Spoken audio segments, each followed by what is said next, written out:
नमस्कार दोस्तों, आपका स्वागत है मेरे YouTube channel success with Hemant sir पर।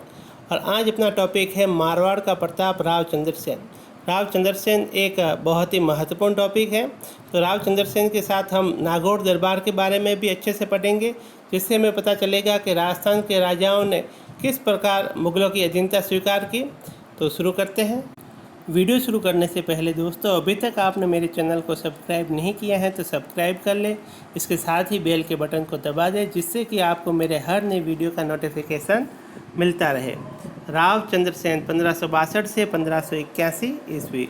राव मालदेव की मृत्यु के बाद उनका तीसरा पुत्र चंद्रसेन 1562 ईस्वी में मारवाड़ का शासक बना। राव चंद्रसेन से पहले मारवाड़ का शासक कौन था? राव मालदेव। क्वेश्चन आया हुआ है मित्रों कि चंद्रसेन के पिता का नाम क्या था और चंद्रसेन से पूर्व मारवाड़ का शासक कौन था? राव मालदेव।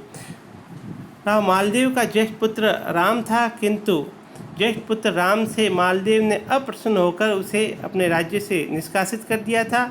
और जो द्वितीय पुत्र था वह उदय सिंह था। उदय सिंह से एक पटरानी नाराज हो गई थी, इस कारण से उसे मालदेव ने राज्याधिकार से वंचित कर फलोदी की जागीर दे दी थी। और झाली रानी स्वरूप दे के कहने पर मालदेव ने चंद्रसेन को अपना उत्तराधिकारी घोषित किया। किसके कहने पर? झाली रानी स्वरूप दे के कहने पर। चंद्रसेन से असंतुष्ट सरदार असंतुष्ट क्यों थे? क्योंकि राजपूतों के अंदर जो ज्येष्ठ होता है वही राजा बनता है, लेकिन यहाँ तीसरे नंबर का पुत्र चंद्रसेन राजा बन गया था, इसलिए बहुत सारे सरदार उससे असंतुष्ट थे। इसके अलावा यह भी कहा जाता है कि एक बार क्रोध में आकर चंद्रसेन ने एक चाकर की हत्या करवा दी थी। इस बात से भी राठौड़ सरदार क्रुद्ध हो उठे थे। अतः राठौड़ सरदारों ने राम, उदय सिंह और रायमल, जो कि चंद्रसेन के भाई थे, इन्हें विद्रोह करने के लिए पत्र लिखे। राम, उदय सिंह, रायमल तीनों भाइयों ने चंद्रसेन के विरुद्ध गठबंधन बनाया और राम ने सोजत में, उदय सिंह ने गंगाणी और लागड़ गांवों में तथा रायमल ने दुनाना में लूटमार प्रारंभ कर दी। जब चंद्रसेन को ये पता चला तो वो सेना लेकर आया। रायमल और राम वहाँ से भाग गए, लेकिन उदय सिंह ने चंद्रसेन से लोहा लेने का विचार किया, मुकाबला करने का विचार किया और दोनों के मध्य युद्ध हुआ। कहाँ पर? लोहावट का युद्ध। लोहावट का युद्ध कहाँ हुआ था? लोहावट नामक स्थान पर उदय सिंह और चंद्रसेन के मध्य हुआ था और इसमें चंद्रसेन विजयी रहा और उदय सिंह जैसे तैसे वहाँ से अपनी जान बचाकर भागा, क्योंकि चंद्रसेन ने उदय सिंह के ऊपर एक जोरदार बर्छी मारी और वह अपने घोड़े से नीचे गिर गया। जैसे तैसे उसके सेनानायकों ने उसकी जान बचाई। 1564 में चंद्रसेन का भाई राम अकबर के दरबार में पहुंचा और सहायता की प्रार्थना की। अकबर तो यही चाहता था, क्योंकि वो मारवाड़ के मामले में हस्तक्षेप करना चाहता था। अतः जैसे ही राम उसके दरबार में पहुंचा, अकबर ने हुसैन कुली खां के नेतृत्व में एक विशाल फौज जोधपुर भेजी और उसने जोधपुर के ऊपर अधिकार कर लिया। चंद्रसेन जोधपुर का किला छोड़कर भादराजून चला गया। अब बात करते हैं नागौर दरबार की। नागौर दरबार ये बहुत ही महत्वपूर्ण है राजस्थान के इतिहास में। 1570 ईस्वी में हुआ था। 1570 में अकबर ख्वाजा मोइनुद्दीन चिश्ती की दरगाह पर जियारत करने अजमेर आया। वहाँ से वह नागौर पहुँचा और अपना दरबार लगाया। जब अकबर ने देखा कि वहाँ पर अकाल पड़ा हुआ है, अतः दुष्काल से राहत दिलाने के लिए उसने अपने सैनिकों से अकबर ने अपने सैनिकों से एक तालाब खुदवाना आरंभ किया, जिसका नाम शुक्र तालाब रखा। ये क्वेश्चन भी आता है मित्रों कि नागौर में अकबर द्वारा खुदवाए गए तालाब का क्या नाम था? शुक्र तालाब। अब नागौर दरबार में किस प्रकार राजस्थान के राजा स्वयं मुगलों की अधीनता स्वीकार करने आए, देखिए। नागौर दरबार में बीकानेर का राव कल्याणमल और उसका पुत्र राय सिंह अधीनता स्वीकार करने के लिए पहुंच गया। कौन? बीकानेर का राव कल्याणमल अपने पुत्र राय सिंह के साथ मुगलों की, अकबर की अधीनता स्वीकार करने पहुंचा। इसके अलावा कौन पहुंचा? जैसलमेर के रावल हर्राय ने भी अकबर की अधीनता स्वीकार की और इसके साथ ही अकबर से वैवाहिक संबंध भी स्थापित किए। राव चंद्रसेन उसका भाई राम और उदय सिंह भी नागौर दरबार में पहुँचे। लेकिन जब चंद्रसेन ने देखा कि अकबर एक व्यक्ति के विरुद्ध दूसरे व्यक्ति को खड़ा कर अपना स्वार्थ सिद्ध करना चाहता है, तो वह अकबर के दरबार से चला गया और राव चंद्रसेन अपने ज्येष्ठ पुत्र राय सिंह को अकबर की सेवा में छोड़कर पुनः भादराजुन लौट आया। तो किसको छोड़ा अकबर की सेवा में? अपने ज्येष्ठ पुत्र राय सिंह को। ये भी क्वेश्चन आता है मित्रों कि जब चंद्रसेन नागौर दरबार से वापस आया तो पीछे किसे छोड़कर आया? अपने ज्येष्ठ पुत्र राय सिंह को वह छोड़कर आया। नागौर दरबार मारवाड़ की स्वतंत्रता की श्रृंखला में नागौर दरबार एक महत्वपूर्ण कड़ी है। मारवाड़ की स्वतंत्रता की श्रृंखला में नागौर दरबार मित्रों एक बहुत ही अत्यंत महत्वपूर्ण कड़ी है। अकबर ने बीकानेर के राय सिंह को जोधपुर का अधिकारी नियुक्त कर दिया। देखिए किस प्रकार अकबर ने चालबाजी की।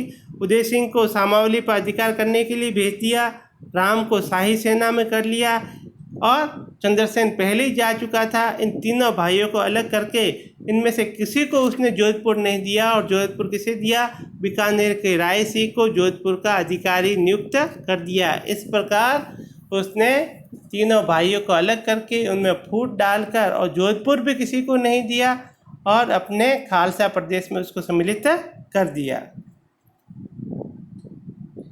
चंद्रसेन का विरोध और मुगल सूबेदार खान कला ने भादराजुन पर 1571 ईस्वी में चढ़ाई की। चंद्रसेन सिवाना की तरफ चला गया और मुगलों का भादराजुन पर अधिकार हो गया। सिवाना एक दुर्गम दुर्ग था, अतः मुगल सेना ने उसके समर्थक सोजत के कल्ला राठौड़ पर आक्रमण कर सोजत पर अधिकार कर लिया। उसके बाद मुगल सेना ने सिवाना पर भी अधिकार कर लिया। चंद्रसेन वहां से रामपुरा और फिर कानू जाके पहाड़ों में चला गया।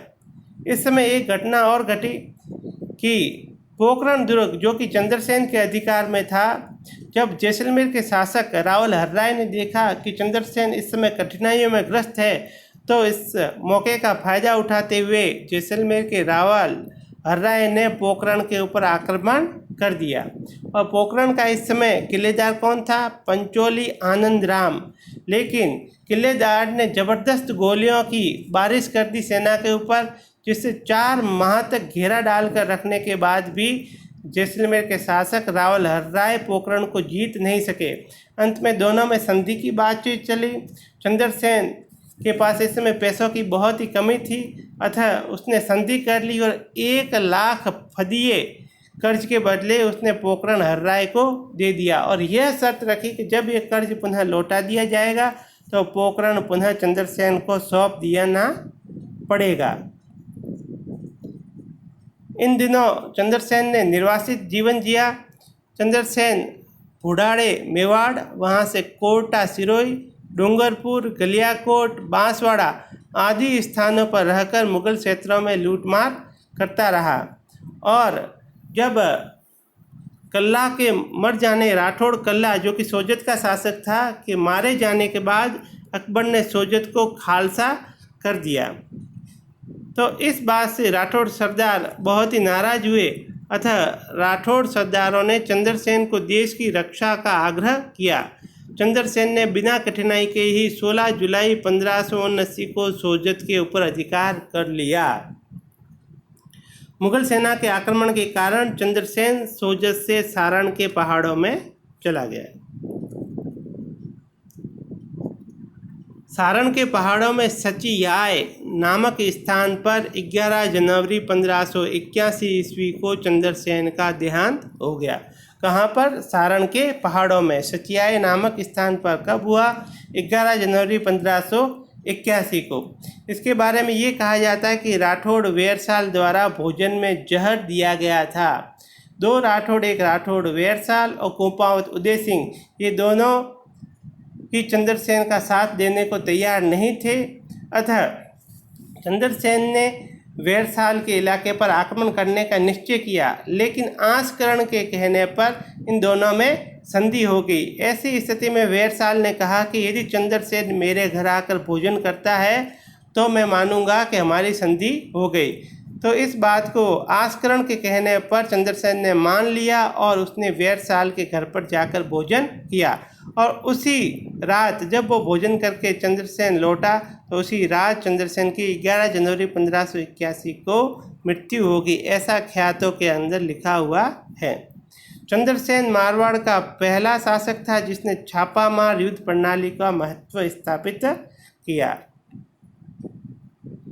चंद्रसेन को क्या क्या कहा जाता है, क्या नाम है इसकी? चंद्रसेन को मारवाड़ का प्रताप, महाराणा प्रताप का पथ प्रदर्शक, महाराणा प्रताप का पथ प्रदर्शक और मारवाड़ का भूला बिसरा नायक कहा जाता है। मारवाड़ का प्रताप क्यों? क्योंकि मुगलों से संघर्ष की शुरुआत जो चंद्रसेन ने की थी उसी पथ पर चलते हुए महाराणा प्रताप ने भी मुगलों से संघर्ष किया। राव चंद्रसेन ऐसा अंतिम राठौड़ शासक था जिसने अकबर की अधीनता स्वीकार नहीं की बल्कि कष्टों का मार्ग अपनाया।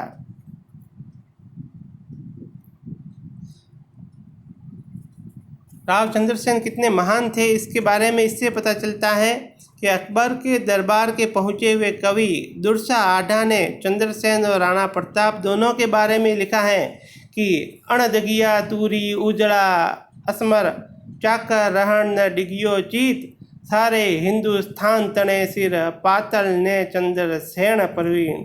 इसका अर्थ ये है कि अर्थात जिन्होंने अपने घोड़ों को कभी दाग न लगने दिया, जिनकी तलवारें सदैव उज्ज्वल रही तथा जिनका मन कभी शाही सेवा हेतु नहीं डिगा, वे महाराणा प्रताप और चंद्रसेन भारत के सिरमौर है।